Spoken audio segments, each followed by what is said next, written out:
Welcome, everybody, to the Let's Go Crunch podcast, part of the Land Media Group. I am Ethan Greenberg. Alongside of me is Andrew Hagenbaugh and the head coach of your Cleveland Crunch, Coach Antonio Manfut. Thank you very much for being with us here today. Really do appreciate it. How is everybody doing today? Yeah, I'm doing really well. I mean, could be better if we didn't go 0 for 3 in sports in Cleveland today, with, me and you with Spurs, Ethan, and the Browns and the Cavs. Things could be better, but you know what? It's always better when we're talking about the Crunch because at least there's one team in this city that can actually win a game. Absolutely. Coach, what about you? Yeah, I mean, hit the nail on the head too bad there wasn't a crunch game to relieve all of our pain today. So I guess we'll have to wait till next week for that. But yeah, weekend going really well though. Excited to get back with the guys this week and get ready for our game next weekend. So nice relaxing weekend for us. Doesn't happen too often, but we'll take it. Yeah, absolutely. You get a little bit of a break. You had a really great game over in Lansing, taking on Red Cedar. A dominant performance in the opener for you this season. What was the good, the bad that you saw from the team in the opening game? Yeah, I mean, it was exciting just to get back out there, and the energy was great, and just kind of with the guys. And we talk about it all the time. It's tough when you got to kick each other for a month and everything like that without playing anyone else. So we are just definitely excited to get out on the field against another opponent. And it's always fun to look forward to the first game of the season. Yeah, dominant performance. I thought we did really well. There's a lot of things we still got to touch up on. I was able to get some younger guys some time in that game, which is always great. And Red Cedar came out with a little bit more energy than last year. I know that obviously it's a tougher game for them, but overall I think they made a lot of changes in their roster and from their years before. So it was pretty good for them as well. I know they won their first game, so we came in with the mindset can't take anyone lightly, and we put the foot on the pedal and made sure we took care of business. Yeah, and I just wanted to go over this because if people don't know about your background, I want them to know about that. So first of all, now you have a business, Antonio Manfut Skill Training, and Yes, can you sir. tell us a little bit about that?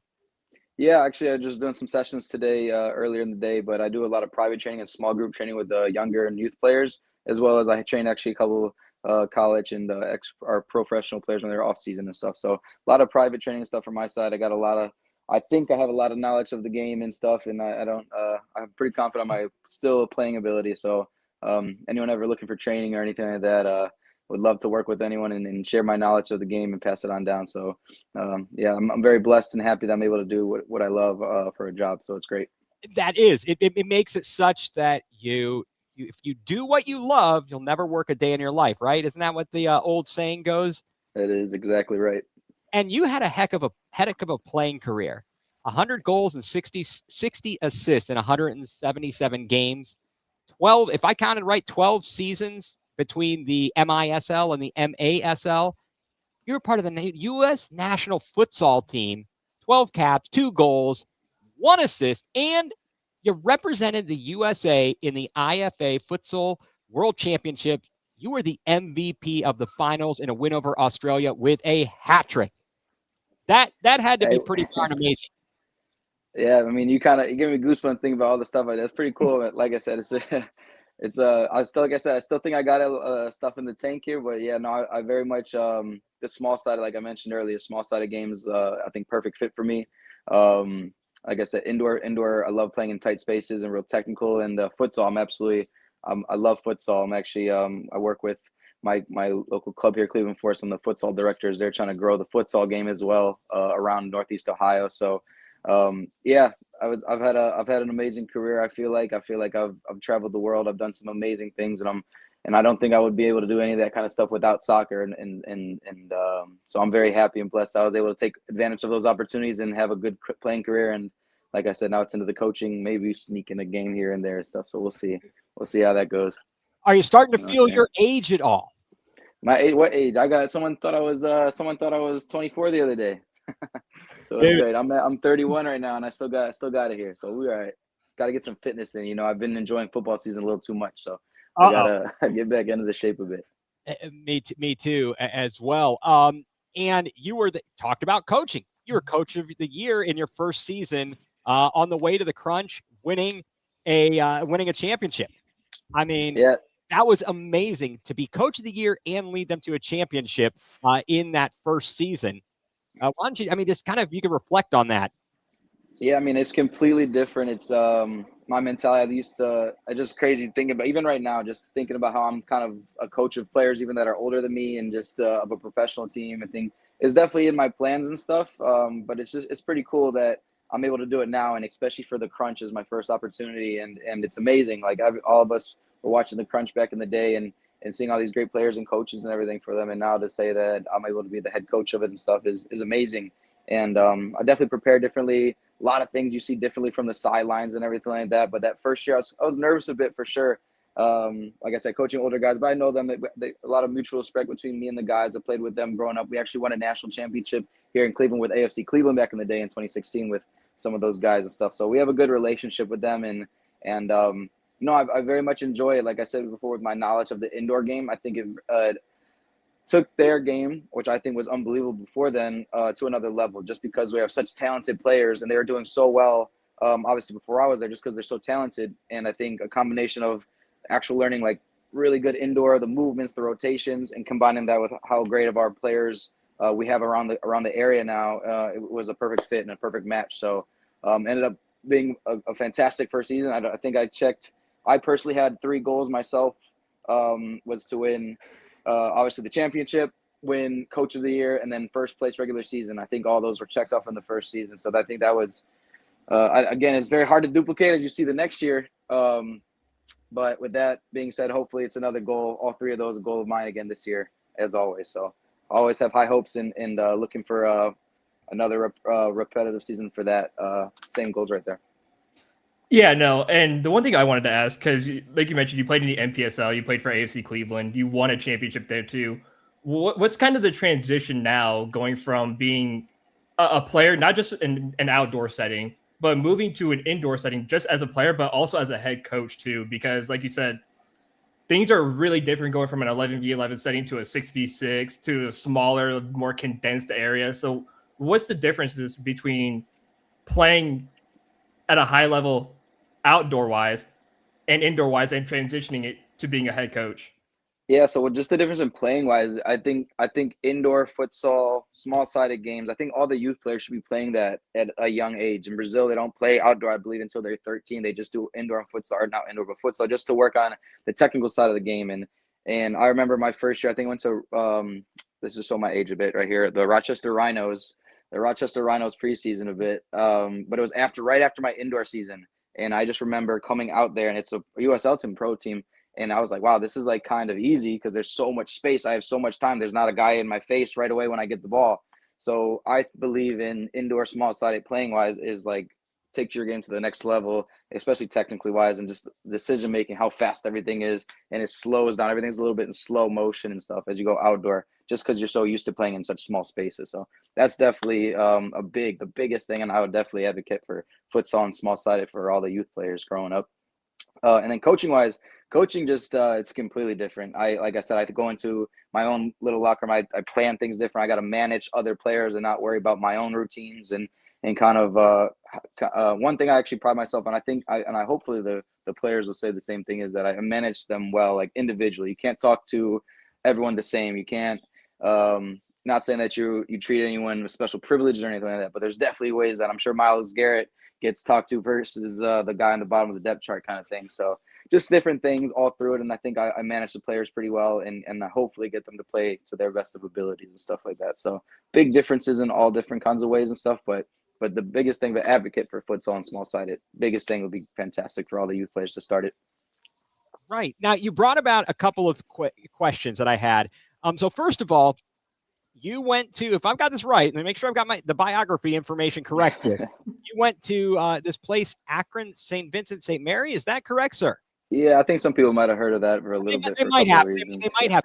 But Angel, he asked, about possibly needing a punter. Do you know a guy, a kicker? Because you kicked Akron, St. Vincent, St. Mary. Like, I mean, how crazy is that you were playing football at Akron, St. Vincent, St. Mary? I know that I read a story that, you're familiar with or have met LeBron James when you were there, and just thinking about the Cleveland sports landscape. No, I mean, Oh yeah, go ahead. Sorry. No, go right ahead. Go right ahead. No, I just you bringing that up and stuff. I wish every high school kid, and we thought we were so cool and everything, like we're like your stuff doesn't stink or all that kind of stuff. But um, he was there all the time. Actually, he was there. I think he was building the new gym that I think he goes there and used to train there at least all the time in the summertime. But they were building that, so he was always there doing some kind of workout, some kind of things. And we saw him like kind of on the regular. But it was really cool when you get to see and people who actually like didn't take pictures with him and stuff like but I'm like, man, I wish I took all the pictures every single time I saw him, because I was like, I got like one blurry one of us posing playing football. It was actually a lot of our football games, and I wish I just took a lot more and just, but I used to think, I don't think he remembers me now and stuff. I used to think that if he saw me, he would remember me and stuff, but I don't quite think so now. But I just have this one cool story though. I remember we were playing at university or something like that, and I was playing really well. I just kicked, so I think kicking is kind of easy personally. But for me, I don't know how people miss so often. I think I missed one field goal. I think I might have had. I'm not tooting my own horn here, but I had like the best percentage for the high school. I don't know if it's still there or not, but I think you can make the Browns now. Easy. I really think you might make the Browns one of these days. Yeah, 100%. I honestly think I might try out sometime. We'll see. But I just remember I was kicking the game in it, and I made a field goal, and then someone like hit my butt, like kicked my butt, like kind of hard. I was like, yeah, what the heck? And I turned around and was like, oh man, it was Brian, and he's like, hey man, you kicking the? Can I cuss? Is that not allowed? Yeah, let's try. I didn't say this. Brian said this though. This is from Brian. He goes, hey, you kicking the shit out of the ball today? I was like, well, hey, thanks, man. But he's like, I was wearing Adidas. He's like, you need some Nikes on your feet though. I was like, well, maybe when you send me some. He's like, all right, I got you. And he never sent them, but I'll text him and make sure and see if he sends it to me sometime. I think he lost my address. He probably did, but also, kind of funny. And I know this is going to go take a left turn here. You talk about, you'd think he'd remember you. What about when LeBron kind of went off on Windy? When was that? What happened there? Drew, do you recall this a few months, like maybe last spring? He was like, I don't owe him anything. Yeah. Windy. I went to college with Windy. Windy. Oh, yeah. Windhorse, yeah. Windy. His mom was one of my teachers. That'll also show my age. His mom was one of my teachers over there. Yeah. And I remember she was talking about him. She was talking about him all the time about like being a part, like doing this. And he wasn't like big time yet. So I was like, yeah, okay. And then this guy's all over the place now. He's like huge. He's fantastic and stuff. He really is. Now, wait a second. Mike, over in the UK, he needs you to come over to N17 to replace Rich Arlison. we're Spurs guys here. I'm by birth. My dad is from England. Up the tune. Sorry, up the tune. Newcastle, my boy. That's all right, man. It's all right. So when you talked about traveling. Now, it's my understanding that Tommy Tanner lost you when you went to Syracuse. Tommy Tanner is an amazing guy. Tommy Tanner is awesome. I love Tommy. He gave me a fantastic start to my career. And actually, I think subject off topic, but now that you mentioned Tommy, he's an unbelievable guy. I don't think he should have kept me my first year. I think I came in thinking my stuff didn't stink, and I was real cocky and everything like that. And I got a slap in the face of how like pro indoor is actually supposed to be learned. And that's one of the guys that I learned so much from. And that's how like I'm teaching the guys now and everything like that. But Tommy's a fantastic guy and Cleveland guy actually from the Crunch days and stuff. So yes, he's unbelievable. So great guy. He is. And what are your recollections of the Crunch from back in the day? The big thing is now, I mean, this is fantastic. This year, you guys are going to play all your home games at the Wolstein Center, formerly the CSU Convocation Center. Just what were your favorite or best recollections of the Cleveland Crunch and indoor soccer in Cleveland in the area?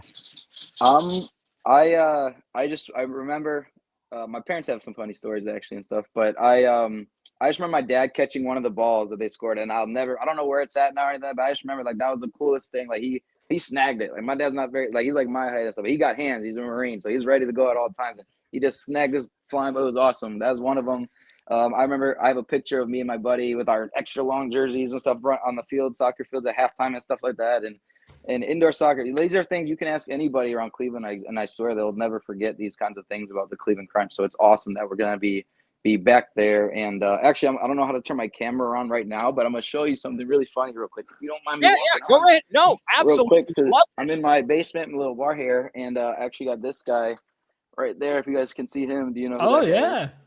That's Yes. It's Otto. Otto Orff, yeah. Otto Orff bobblehead. That thing got some dust on it. That thing's classic. There's me in a Baltimore Blast jersey. That was like Oh Christmas gift no, also. Baltimore But Blast. Come on, yeah, man. actually, I'm gonna actually paint over that, and make it a crunch one because As you should. my stint there wasn't the best, but that's all right. And then actually this one here, this is, I don't know, you can't really tell, but this is a force one. This is the crunch, but this is Neto, Adato Neto. Okay, If you guys remember him at all. Yeah. a little bit. Mhm. I was back in the day. I was back in the original Force days. Watching them at the Coliseum with Oscar V and Dennis Mepham and Carl Valentine, Craig Allen. I'm showing my age here. Back in the day, but of course, then following along with the Crunch when they moved to the Wolstein Center or the Convo, and I was there at the championships. I think in in '95 and 97. There are something. There were two of them that I was at. I do recall that. How do you balance things? You talked about being a coach, and I think you mentioned one of the other coaches in this town, and how they treat their players. How much pressure is there when something doesn't go right to give an explanation for what's going on? Because I'm sure, Drew, what is Kevin going to say about the team's performance today? What's his line going to be? Could have done better, we'll work on it. my I'll get fault. better. Yeah, it's my fault. Yeah. We got to do better. No, but how do you balance that, Coach? So it just first thing I thought it was my very first ever game, and we went to Grand Rapids and we lost, and I was just sitting on the bench like at the end of the game, like what the heck, like I'd have not just by myself afterwards and everything. And I was like, man, this is just tough. Like even right now, just thinking of it, like I don't know like how we're gonna. Obviously, we picked it up after that and did some thinking and made some planning and everything like that. But from just balancing everything out is just like I said, looking back at film, watching things we can work on, nipping things in the butt right away. Like I'm a stickler. Like I'm not quite a dictator or anything like that, but I'm real strict on how these guys need to do because it's different. That's the difference between winning a championship and not winning a championship. As you can see, like we almost got there the second year as well last year and stuff, but it just indoor soccer. I think it's a perfect combination of the way it would be soccer and hockey. I think it's a really good explanation of how it is. And you see in hockey, like the thing goes under the keepers, like the tiniest little crevice, or bounces off someone's shin and goes in. That's just how indoor soccer is sometimes as well too. So it's the little details. And if you do something repetitively over and over and have the professionalism and the culture of it, I think that's something that's very, very important. So as a coach, I really try to instill that kind of things. Like everyone, if someone wears the wrong color socks, we're doing push-ups, everybody, to be completely honest, because it's from the culture, from the little things like that to make a championship organization work. So I'm all for it. And as a player, it's funny because I don't know. It's funny because as a player, I wasn't like the most like strict everything. I did everything I needed to do as a pro and everything like that. But I don't know if I'd like me as a coach, how strict I am with some of the guys. But it works, so I'm gonna stick with it right now.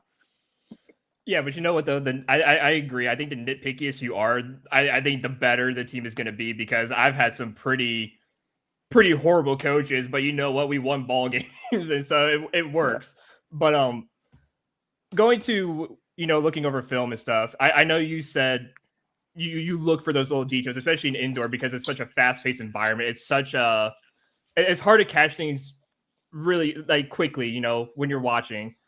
When it comes to being a head coach, especially in your first couple seasons, how fast can you see things that you need to change almost like instantaneously? Like I know, like you said, things happen at a moment's instant. Like something can happen in 30 seconds, 5 seconds, 10 seconds. How quickly do you grab something and be like, hey, listen, we got to change this up really fast? Like, yeah, no, I mean indoor, like there's quarters, there's everything's fast paced. You shouldn't be on the field more than like a minute to minute 30. I think that's even a long time. Just things are so fast, and I just remember, quick little side things. I just remember my first years with Tommy Tanner at Syracuse Silver Knights. I wasn't signed yet, so I was training, doing everything day-to-day basis, training every day, 3 days a week, 2 days, all these things. And I remember like I had to watch from the stands though because I wasn't like there yet. And I just remember signing, and I went to my first game, and I didn't even play much.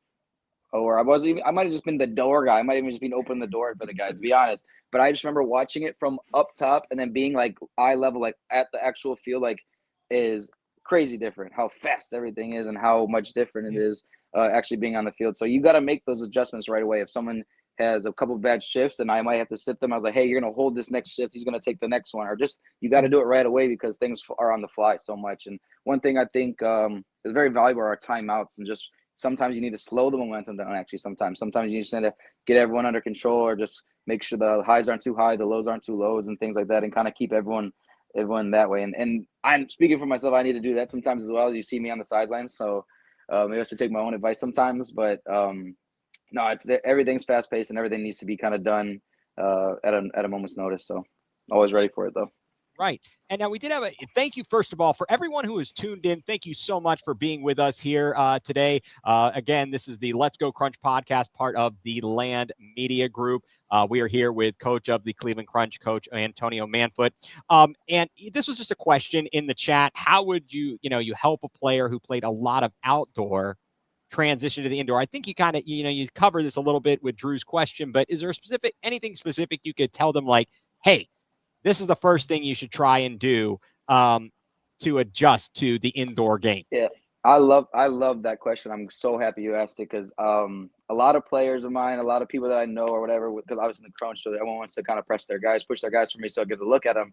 And outdoor and indoor is 100% different game. And I said, it's not indoor though. That's all I say is, like, it's not indoor though. So everyone's like, oh, this guy's amazing, this guy's unbelievable and everything. I'm sure they're fantastic players and everything like that. I'm sure they are. But indoor is literally a completely different animal. I mentioned how I got like kind of smacked in the face of how like you need to do things in indoor. Like everyone's here is grown up playing indoor, outdoor. Like I just came from coaching my youth kids in indoor today with boards and everything like that, but it's not actual organized. There's not utilizing everything that needs to be done. So people might say that, but when you come and play indoor, and same thing with futsal and everything, like I said, these small sided games, the pass is already traveling before the guy's even there. Like the pieces are like moving chess pieces. And if you're not there, you're going to mess yourself up or your team up. And a lot of players not saying they can't adjust to the speed of it, but just the rotations, the movement, you need to be at these places at these times, or you're not going to work. You're not going to play. Like that's 100% it. So I've had a couple people come from outdoor teams, and they've gotten 100 things on their resume and all that stuff, but they might not be a good fit for indoor for whatever reason. And then vice versa, you see some indoor guys that go out there, I'm like, man, you kind of stink. Like, you kind of stink, dude. Like you're really good at indoor, but man, you actually can't play soccer. It's kind of crazy. So it's very, very different. There's so many different attributes. This guy Neto I talked about earlier, I actually watched him growing up playing for the Force and Crunch. And then I actually was blessed enough to play with him on the futsal national team, and he got called up too. But I just remember he was like towards the end of his career, he was bigger, like kind of thicker, and there's no chance he'll be able to play outdoor. But this man was probably one of the best target forwards, hold up play, smart, knows exactly what angle to hit the boards, and that's another thing too. But it's just the attributes are so different. I don't need a super big, strong, big guy that can, like a horse, like that doesn't really work for indoor all the time, So just in the boards as well, like the angles of the boards is like crazy for. I think Tommy actually remember telling me that it takes like a whole season or a year and a half to like actually know the walls, the boards, the runs, all these kinds of things and stuff like that. So it's completely different. And very happy you asked. I can go on about that all day, because people try to bring me players all the time and like they can't play indoor, or they can, or it just works out. So well, it's a different beast. It's a different beast. And I think that you talked about getting to know the boards. And I know, like you said, you talked earlier comparing it to hockey. And I've watched hockey in different places, traveling and broadcasting, and you get to know your own boards and stuff.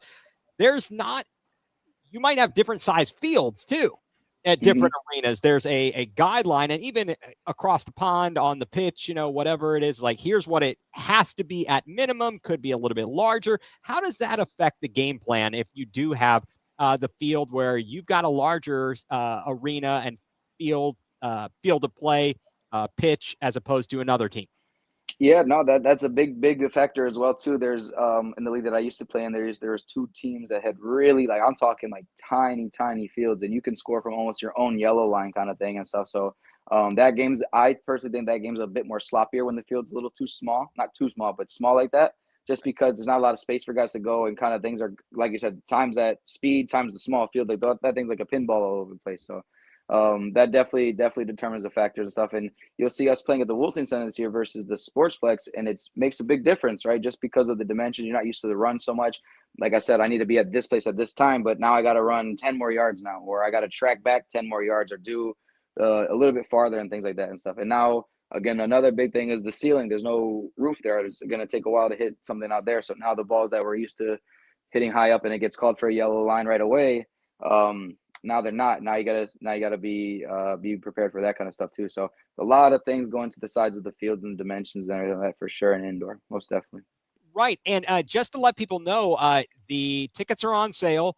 The home opener is January the 10th when you will take on the it's the Chicago Mustangs. Yes. Yes, sir. So very much looking to get your tickets now for sure. It's gonna be a great return to the Wolstein after our result last year and stuff. So we'll be definitely looking for lots of goals to and celebrate with our fans there. So everyone get their tickets for sure. right. Go to theclevelandcrunch.com/tickets. So theclevelandcrunch.com/tickets. Single game tickets are on sale. The home opener on January the 10th. Your next game is actually next weekend. You'll be going to Fort Wayne, taking on the Summit City Sentinels. What can you tell us a little bit about the upcoming opponent, Summit City Sentinels? Yeah, so again, they came to the league last year, I believe, and stuff. Didn't have quite the best record and everything like that. But they've actually, like I said, same thing with Red Cedar. They've made some changes to their roster and their lineup and things like that. So they're definitely looking to improve. I think they were in a battle actually against Pittsburgh. I don't know how they lost, but again, let's talk about indoor. There was like 3 goals in like a minute 30 just from set pieces, from power plays, things like that. So indoor has lots of goals, and you can never take your eye off of it for sure. So they scored that many and lost the game. I think they lost by 1 and were winning with 1 minute left, like I said a minute before. So they're definitely getting better and stuff like that. But this is one of my games that I'm going to be bringing some rookies and everything too to get some experience. I think it's a good, I wouldn't say easing game into it and things like that, but it's definitely to get some guys some experience and stuff. A shift here, shift there and stuff. And might be a bit slower paced from them. So definitely looking to get some young guys some experience in this kind of game and hopefully put in some goals and work on some things that we need to work on. Right. Yeah, no. The one thing I wanted to ask, because you guys had some time off, obviously, since your last game against Lansing. What's your thought process going into a game when you have so much time off? I mean, it's going to be almost a week and a half, 2 weeks now that you're going to have so much time off. What goes into your game plans saying like, listen, we've had this time off. We're bringing a bunch of rookies or new players into the game. We're facing a bunch of guys who we didn't see last year in Fort Wayne. You know, what all goes into your thought process and how you're going to game plan around, your opponent? Yeah, so I think I'm very happy with this break from that first game. I think it was good to get our feet wet, get that game under our belt, take care of business stuff. But there's still so much that we need to work on, and there's so many things like plays and set pieces and power plays, power kills, top of the box. We have so much to work on. So I was kind of happy that we were able to get a little bit of a break so we can get a little bit more preparations for the upcoming ones. So I think we have another break in between this next week. I believe so as well too. So again, I'm gonna take this one happily for sure, just because we have so much to still work on and whatnot and stuff, and just to be fine tuned up for later down the stretch in the season and whatnot. So definitely happy with it. More preparation time for us, and I think that we'll be ready going forward afterwards for sure. Right, and so obviously, if people who have been following the Crunch, they're going to know the guys they know. They're going to know the Suljevic. They're going to know Piwu and Spragling and Derizic. They're going to know those guys. Who should we be watching out for this season that maybe isn't as well known? I mean, we got a couple of good guys off the tryouts, the local tryouts. Actually, we got a couple. I think this kid's name, I don't know. Actually, it's kind of bad. Don't know his last name right now. His name is Landon, and I have high hopes for him. He's been doing really well at training. He's a quick learner and things like that and stuff like that. So he's going to be getting some time this game in Fort Wayne. So it's something to definitely check out. Definitely one of the players to check out for sure. There's so many young guys.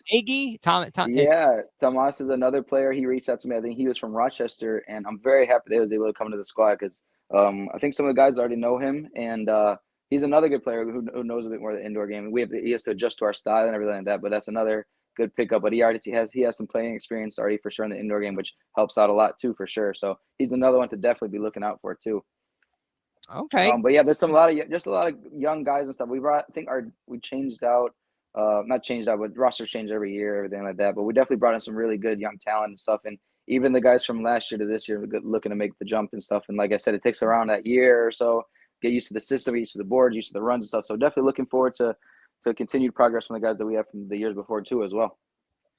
Fantastic. So I was just going to ask you, we are just about at the half-hour mark here, and so I wanted to ask you just one quick question here, kind of to get us closed out.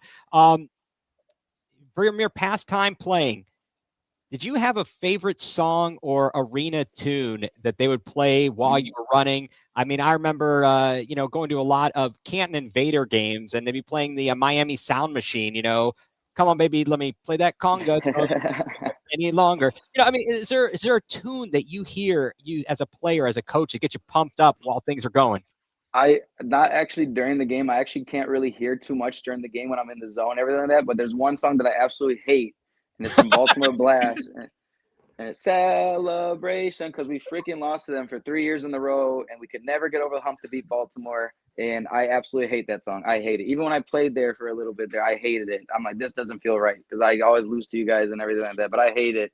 Absolutely hate that Celebration song, because they always played it when they beat us, and I just remember going back to the locker room, that song just blasting. So hate that one. But and that is, I understand the association there, but you can't hate Cool in the Gang though. Cool in the Gang. I know, but that's the only thing I think about is losing to Baltimore. That's the only thing. Great jam though. Hate it because of that reason though. It is a great jam. They're gonna have to make sure they get some of the old tunes when you guys are playing at the Wolstein Center here. Maybe, do you think Dancing Guy will be there? Do you know who I'm talking about when I mentioned Dancing Guy? Who used to sit behind the one goal, like off to the side, and he'd be like dancing, doing a move up there. You know who I'm talking about? Every time they show highlights of the local news, he was on. There we go. We need him back for sure. We need that. Absolutely need him. Well, Andrew, I wanted to let you, if you have any more questions here for Coach, I wanted to give you an opportunity. Well, I just got one. This is just going to be a fun question. Who was your favorite player growing up? Favorite player growing up? I'm a Messi fan through and through. I know everyone's a Messi fan now because he came here to U.S. and everything like that. But I love it. I think he moves different. I think he just I honestly think he's not from this world. I'm not joking. Like, I think that someone's brought him down or he's a god or something. I genuinely believe it. He's like a man amongst boys with everybody, because just the way he moves, the way he controls the ball, the way he even just glides throughout the field and stuff is unbelievable. And it's the eye test for me. The Ronaldo Messi debate for me is not a debate. I never thought it was. I think Ronaldo's a fantastic goal scorer, but I just think Messi just moves in a different way than everybody else I've ever seen. Ever. Yeah, so. That's okay. That's all right. Harry Kane's better. It's all right. No, just I don't know. I just thought to throw that in there, kind of mess with you a little bit there. All right, guys. Now, once again, Coach, thank you so much for being on. Again, everybody, remember, single game tickets are on sale. Go to theclevelandcrunch.com/tickets. And be sure to get your tickets. Head out to the Wolstein Center. The home opener is on January 10th against the Chicago Mustangs. The Crunch will be back in action next weekend as they head to Fort Wayne to take on the Summit City Sentinels. Again, want to thank our guest, Coach Manfut, and also want to let you know, stay tuned. Keep an eye on the news. This program will hopefully be appearing on WOVU 95.9 FM in the near future, but we'll keep you posted. Watch all the social media. Check out the Land Media Group. Check out the Let's Go Crunch podcast and all of our socials, as we will post things there for you. So once again, want to also thank our behind-the-scenes producer, Michael Wilkes. Thank you for being with us. Appreciate that, as always. So for Coach Manfut or Andrew Hagenbaugh, I'm Ethan Greenberg, and you have been tuned in to the Let's Go Crunch podcast here on the Land Media Group.